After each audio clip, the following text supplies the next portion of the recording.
Ternyata benar ya, kalau kita sudah nggak ada manfaatnya, ibu kandung sendiri pun malas buat angkat telepon kita. Hai, aku Mira, dan inilah kenyataan pahit jadi tulang punggung keluarga.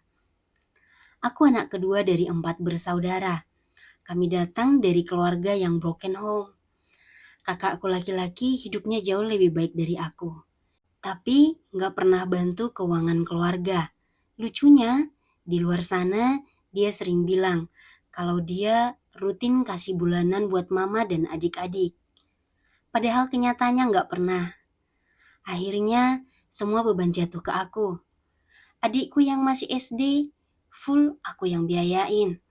Adik pertama juga aku yang bantu kuliah.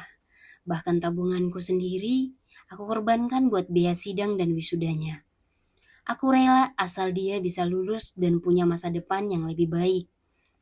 Setelah lulus dan punya penghasilan sendiri, aku pikir sekarang bebanku bakalan sedikit ringan.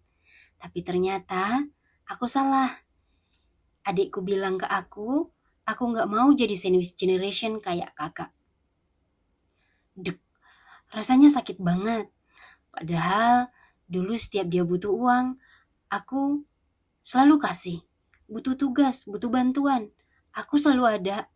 Aku bela-belain semua demi dia. Tapi ternyata semua itu gak cukup buat bikin dia lihat perjuangan aku. Dan akhirnya dia juga gak bantu apa-apa.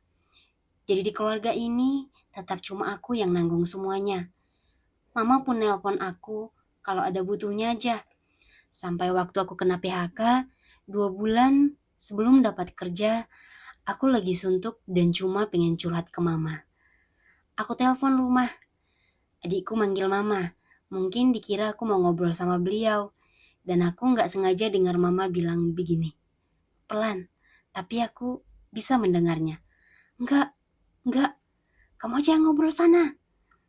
Di situ aku sadar.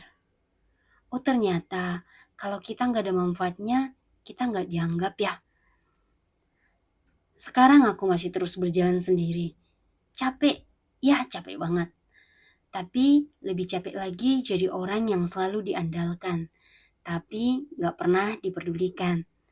Dan alasan aku masih ragu menikah bukan karena takut komitmen. Aku cuma takut kalau nanti aku memilih hidupku sendiri, keluargaku bilang aku berubah. Dan bagaimana dengan nasib adikku yang masih SD saat ini? Sekarang aku sudah umur 29 tahun. Menurut kalian, salah gak sih kalau Mira memutuskan untuk berhenti biayain adiknya dan fokus buat nikah aja? Coba kasih saran di bawah ya.